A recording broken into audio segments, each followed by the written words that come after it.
जिसकी वजह से ये आदिल साहब, हालात आपको जो भी है लगता है कि ऑल बलूचिस्तान के पार्टीज अंदर जो है कॉन्फ्रेंस वो बुलाने की जरूरत है और नजर उसमें आ रहे हैं तमाम इस पार्टीज की वक्त? शमूलियत जरूरी है? देखिए, बलूचिस्तान को दो तरीके से इस वक्त देखना चाहिए। जो इंतहा पसंद हैं, जो कालादन तंजीमें हैं, उनके खिलाफ भरपूर ऑपरेशन होना चाहिए। लेकिन जो लोग जिन जिन लोगों ने रियासत के खिलाफ हथियार नहीं उठाए, उन लोगों को इकट्ठा करके उनके मसाइल सुनने की जरूरत है। और मैं बार बार एक चीज कहता आ रहा हूं, वो ये है कि जो यूथ है बलूचिस्तान की, उसके जो तहफुजात है वो दूर करने की जरूरत है। जो इस वक्त इंतहा पसंद तंजीमें हैं, उसकी जो क्यादत है वो यंगस्टर्स के हाथ में चली गई है। जो जिम्मेदार समझदार लोग थे वो उससे जो है वो अब बहुत दूर हो गए। तो चीजें जो है पिछले कुछ अरसे के दौरान बलूचिस्तान की हद तक काफी कुछ तब्दील हो गया है। सोच बदल चुकी है, इंतहा पसंदी की जो है वो सोच आ चुकी है। यंगस्टर पढ़ा लिखा नौजवान जो है वो माइल हो रहा है दहशतगर्दी की तरफ, या इन तंजीमों का जो है वो ठीक है, और ये आलाकार बन ज्यादा रहा है, वो खतरनाक है। और दहशतगर्द। अगर रियासत ये यूथ के साथ बातचीत नहीं करती, कम्युनिकेशन थी, तो फिर मसला ज्यादा खराब हो जाएगा। जवाब साहब, जिस तरह से हम बात कर रहे हैं कि अब एक सख्त एक्शन लेने की जरूरत है, लेकिन आदिल साहब ने इशारा किया कि बलूचिस्तान में दो तरह से हमें ऑपरेशन करना होगा। एक तो वो जो कलदम तंजीमें हैं उनको टारगेट करना है, और दूसरा जो वहाँ की यूथ है जो वहाँ के लिए खड़ी हुई है, उनके साथ किस तरह से हमें अब निगोशिएट करना है। देखिए, इसमें तो कोई शक नहीं कि दहशत गर्दों का ना कोई मजहब है, ना अखलाकियात है, और ख़ास तौर पे वो फितनतुल खवारिज जो अपने झंडे पे कलमा तैयबा भी लिखे हैं और उसके बाद वो खवातीन की तालीम को भी गैर इस्लामी समझें, वो अपने ही भाइयों और बहनों के सर उड़ा देने को जहाद समझे। तो ये तो उसके बारे में तो हमारे आर्मी चीफ साहब ने भी, और मैं मौलाना फजलुर रहमान ने जब अकोड़ा खटक गए तो उन्होंने भी यही कहा कि ये कैसा जहाद है, इसको नहीं हम मानते।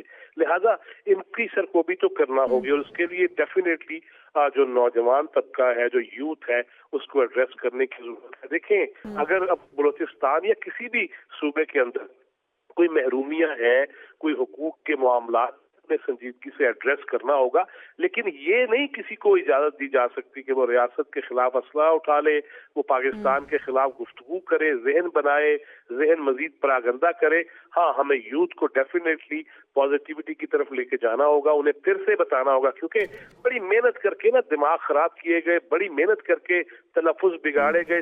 24 घंटे लाइव नशरियात में होए, तेनू फड़ लांगा होए, मैं छड़ांगा नहीं, ये करते करते हमने बड़े छोटे की तमीज खत्म कर दी, हमने डायलॉग खत्म कर दिया। हमने ये समझा कि बस जो मैं कह रहा हूँ बस वही हरफ आखिर है, और रेड लाइन कोई शख्सियत होती है, उससे निकलना होगा।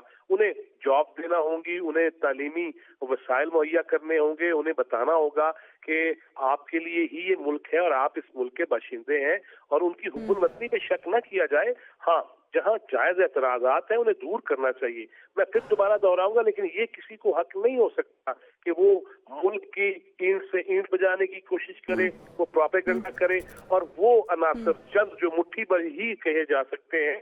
वो देखें, आज जनूबी वजीरिस्तान में खुदकुश हमला जो है उसको नाकाम बनाया गया, 10 दहशत गर्दों को जहन्नुम वासिल किया गया है। लिहाजा हमें ये भी देखना है कि जिस नहज पे मामलात आ गए हैं उसमें तमाम सियासी जमातों को, मैं तो दस्तबस्ता गुजारिश हमेशा करता हूँ कि बिल्कुल ऐसी तमाम सियासी जमातों को को इकट्ठे होने की ज़रूरत है। खौकानी साहब, बड़ा सानिया होता है, कोई बड़ा क्राइसिस आता है तो उसमें यकीनन एक अपॉर्चुनिटी छुपी होती है। आपको लगता है कि यही अपॉर्चुनिटी है जो पॉलिटिकल इंस्टेबिलिटी हमारे मुल्क में फैली हुई है, जो सियासी इंतशार फैला हुआ है, अगर सियासी जमातें चाहें तो इस मौके का फ़ायदा उठाते हुए मुल्क की जो पॉलिटिकल इंस्टेबिलिटी है उसे स्टेबल भी कर सकते हैं? देखिए, अक्लमंदी से काम लिया जाए तो ये बड़ा अच्छा ज़बरदस्त मौका है, लेकिन मैं यहाँ ज़रूर कहूँगा कि ये काम हुकूमत को करना होगा। हुकूमत ही अच्छा। एपीसी बुला सकती है, हुकूमत ही कुछ देने की पोज़ीशन में है। पोज़ीशन तो ज़ाहिर है मातूब होती है, वो तो बिल्कुल साइड में लगी होती है ना। हुकूमत अगर चाहे तो तभी अलायंस तो क्या होना होता है, मतलब आपस में मिल बैठना होता है। तो इसको पहल करनी चाहिए, और फिर तहरीक-ए-इंसाफ पे भी दबाव सबको बढ़ाना चाहिए। मीडिया में, इंटेलिजेंसिया में हम सबको ये बात करनी चाहिए कि सब सियासी इख्तिलाफ छोड़ के मिलके इकट्ठे हों, लेकिन हुकूमत को भी चाहिए कि सियासी पॉइंट स्कोरिंग छोड़े और कुछ मामले को आगे बढ़ाएं इस मामले को। मेरा ख्याल है हो सकता है ये बहुत बड़ा चैलेंज है मुल्क के लिए। पूरा आप देखें ना, बाहर के अगर आपने मीडिया देखा हो, आप इधर चेक देखती होंगी, इंडियन मीडिया और दूसरे लोग, तो बिल्कुल ऐसा ही है। वो हर जगह पे वो एक खुशी मना रहे थे, जश्न मना रहे थे, बहुत तकलीफ होती रही है हम सबको कि ये हाल हो गया हमारे गेट का। तो हमारे अब ऑपरेशन बहुत अच्छा उन्होंने कर लिया और बहुत क्विकली कर लिया, नहीं तो नुकसान बहुत ज़्यादा होना था। लेकिन इतना बड़ा मौका आखिर हुआ कैसे? और खुदा ना खास्ता दोबारा ऐसा हो जाए तब क्या होगा? इसलिए इसको आखिरी मौका होना चाहिए। जिस तरह 9/11 के बाद अमेरिकन्स ने ऐसा कंट्रोल किया कि दोबारा कोई बड़ी कार्रवाई कर नहीं सके वहाँ पे दहशतगर्द, हमें भी इसको कंट्रोल कर लेना चाहिए और दोबारा कोई बड़ा वाक़या ना हो इसमें। बिल्कुल ऐसे ही जी। है, हमें कंट्रोल करने की ज़रूरत है और हम कोशिश भी करेंगे और दुआ भी करेंगे दोबारा इस तरह का वाक़या रूनुमा ना हो। नाज़रीन, अभी हमें ब्रेक पे जाना है, ब्रेक से वापस आएंगे तो बात करेंगे कि इसमें मुलव्विस आखिर कौन है। Stay with us. Welcome back नाज़रीन। तर्जुमान दफ्तर ख़ारजा की जानिब से कहा गया है कि जो दहशतगर्दों का प्लान था ये मुल्क से बाहर बनाया गया। हम अफ़गान हुकूमत पर जोर देते हैं कि ज़िम्मेदारों के खिलाफ कार्रवाई करें और पाकिस्तान के साथ ताउन किया जाए। आदिल साहब, एक अंदरूनी चैलेंजेस हैं जिससे पाकिस्तान को निमटना है, कुछ बैरूनी चैलेंजेस हैं जिससे पाकिस्तान को निमटना है। अब जो अफ़गानिस्तान के साथ मामलात चल रहे हैं इनको किस तरह से देखना होगा? किस तरह से वहाँ पे हम देख रहे हैं कि हैंडलर्स मौजूद हैं और वहाँ से पुष्ट पनाही की जा रही है इन दहशतगर्दों की, इन कलअदम तंजीमों की।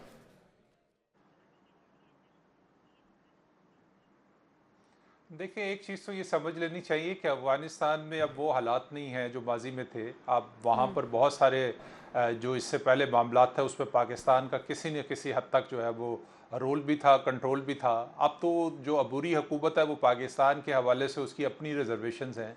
तो हमें रियासत को रियासत के तरीके से डील करना चाहिए, रियासती सतह पर इस मामले को टेकअप करना चाहिए। हम अपने तहफ़्फ़ुज़ात का इजहार तो गाए बगाए करते आ रहे हैं, लेकिन इसको जो है बातचीत का जो है सिलसिला है अफ़गानिस्तान के साथ, हुकूमत के साथ हमें जो है वो बढ़ाना चाहिए। वो कि हमने बड़ी निशानदेही की है कि केपी के जो इलाके हैं उसके साथ जो दहशतगर्दों के कैंप हैं अफ़गानिस्तान के अंदर या बलूचिस्तान के अंदर जो बलोच इंतहा पसंदों के जो कैंप हैं वो इसके मामलात जो है वो हम अफ़गान हुकूमत को बता चुके हैं। लेकिन इसको मज़ीद हाईलाइट करना चाहिए, बातचीत के लिए हाथ बढ़ाना चाहिए, उनकी बात सुननी चाहिए, अपनी बात सुनानी चाहिए।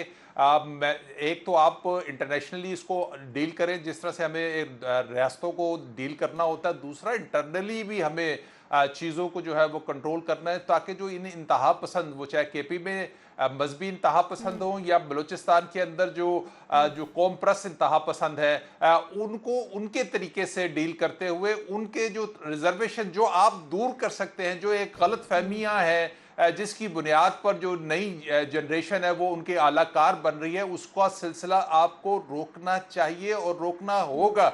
अगर आप ये नहीं करेंगे उसके बगैर आप मसला हल नहीं कर पाएंगे। तो इसलिए आप बलोचिस्तान को बलोचिस्तान के तरीके से ट्रीट करें और केपी के जो मसाइल है केपी के तरीके से ट्रीट करें। दोनों जो सूबाई हुकूमतें हैं, अब सबसे बड़ा मसला जो बलोचिस्तान के अंदर है कि वहां पर कंट्रोल जमहूरी निजाम है, पिक एंड चूज है। 2000 जो हमने अभी हालिया इलेक्शन 2024 का देखा, इससे पहले जिस तरह पीपल्स पार्टी ने जाके अपने लिए इलेक्टेबल्स को चुनाव किया, जिस तरह नवाज शरीफ साहब ने जाके चुनाव किया, उससे जो है वो वहां पर महरूमियां कम नहीं होंगी, उससे बढ़ेंगी। इसके लिए जरूरी है कि जो वहां पर पॉलिटिकल निजाम है उसको जो है वो स्पेस दी जाए, वहां पे लोगों को पॉलिटिकल जब लोग निजाम को स्पेस कथारसिस देने की ज़रूरत है।